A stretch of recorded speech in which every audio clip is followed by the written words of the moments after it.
Hello friends, आप लोग कैसे हैं। आज हम सेब की बहुत फ़ायदेमंद चटनी बनाना बिल्कुल आसान है। आप इसे स्टोर करके 1 महीने तक रख सकते हैं। इस बदलते मौसम में आप ये बना ले, सर्दी खांसी जुकाम सबका आराम में बनाना स्टार्ट करते हैं। बनाने के लिए यहाँ 500 ग्राम सेब ले लिए हैं।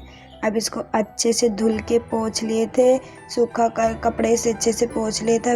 इसका छिलका उतार देंगे, सारा छिलका उतार देंगे इसका। इसी तरह से छील के सारा छिलका उतार देंगे। ये बनाना बिल्कुल आसान है फ्रेंड्स। आपको ये बच्चे के लिए भी बना सकते, बड़े जिसको कोई प्रॉब्लम हो, सर्दी खांसी जुकाम का, बहुत फ़ायदेमंद आपका ये जैम चटनी बनके तैयार होगा। अब इसी साइज इसे काट लेंगे, इस तरह से इसे बड़े बड़े पीस में काट लेंगे। इसे सारा सेब काट लेंगे अच्छे से।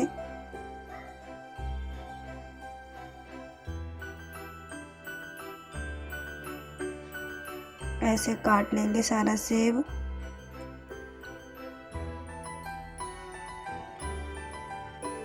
कट के सारा कंप्लीट हो गया है। अब इसे बनाने स्टार्ट करते हैं। इसी तरह से काट लेंगे। बनाने के लिए एक पैन ले लिए हैं। पैन गैस पे पहले से रख दिए थे, थोड़ा सा गर्म हो गया है। अब 1 टेबल स्पून इसमें तेल डाल देंगे। तेल में आप कड़ू का तेल भी डाल सकते हैं, सरसों का तेल, नहीं तो आप जो तेल खाना पसंद करते वो तेल डाल सकते हैं। तेल अब थोड़ा सा गर्म हो गया। 1 टेबल स्पून सौंफ डाल देंगे। सौंफ पेट के लिए बहुत फ़ायदेमंद होता है, आप इसे ज़रूर डालें। सौंफ से इसका फ्लेवर भी बहुत अच्छा आता है। सौंफ अच्छे से पक गया है। अब इसमें सेब डाल देंगे।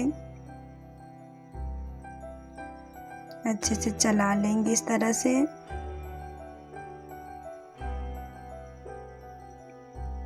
अब इसमें सौंठ डाल देंगे, ड्राई जिंजर पाउडर भी इसको बोलते हैं। आपके यहाँ इसे क्या बोलते हैं ज़रूर बताना। काला नमक डाल देंगे, इससे टेस्ट बहुत अच्छा आता है। आप काला नमक की जगह सेंधा नमक भी डाल सकते हैं। सेंधा नमक डालेंगे तो आप इसे व्रत में भी खा सकते हैं। अब ढक देंगे 5 मिनट के लिए मीडियम फ्लेम पे। 5 मिनट बाद इसे चेक करेंगे। सेब बहुत जल्दी पक जाता है। अब एक बार इसे 5 मिनट के बाद चेक कर लेंगे। अभी अच्छे से नहीं पका, 2 मिनट के लिए और ढक देंगे। 2 मिनट हो गया है, वापस से चेक करेंगे। चला लेंगे अच्छे से। और सेब बिल्कुल अच्छे से पक गया है। अब इसमें काली मिर्च का पाउडर डाल देंगे। काली मिर्च का पाउडर आप डालेंगे, इससे गले के लिए बहुत फ़ायदेमंद होता है। यहाँ पे भुना जीरा डाल देंगे। भुना जीरा बहुत फ़ायदेमंद करता है कलर के लिए। यहाँ थोड़ा सा काश्मीरी लाल मिर्च पाउडर डाल देंगे, 1 टीस्पून। अब अच्छे से मिक्स कर लेंगे। अब इसको एक मिक्सिंग से लेके कूट देंगे अच्छे से। इसी तरह से इसे अच्छे से कर देंगे, इसे मिक्स कर देंगे। फ्रेंड्स, ये चटनी, ये जैम आप बच्चों को खिलाएं या बड़े को खिलाएं, इस बदलते मौसम में बहुत फ़ायदा करता है। आप इसे बना के रख लीजिए। यहाँ 200 ग्राम हम गुड़ ले लिए हैं। अब इसमें डाल देंगे। गुड़ से इसका टेस्ट बहुत अच्छा आता है। अब थोड़ा सा पानी डालेंगे, 1 टेबल स्पून पानी डालेंगे, बहुत ज़्यादा पानी नहीं डालेंगे।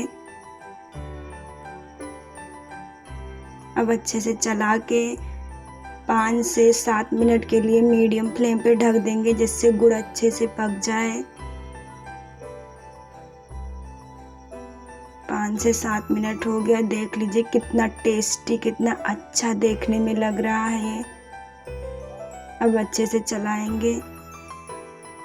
आप इसे बना के 1 महीना के लिए स्टोर करके रख सकते इस बदलते मौसम में।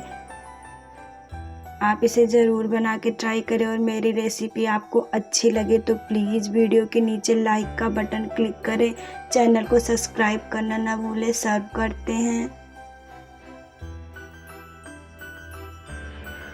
आप इस मौसम में बना लेंगे, खांसी, सर्दी, जुकाम, कोई स्किन प्रॉब्लम, बाल का झड़ना सारा इसमें आ जाता है। बहुत फ़ायदा करता है ये चटनी और आप बना के इसे स्टोर करके भी रख सकते हैं। सबसे अच्छी बात तो ये है आप इसे 1 महीने के लिए स्टोर करके रख सकते हैं।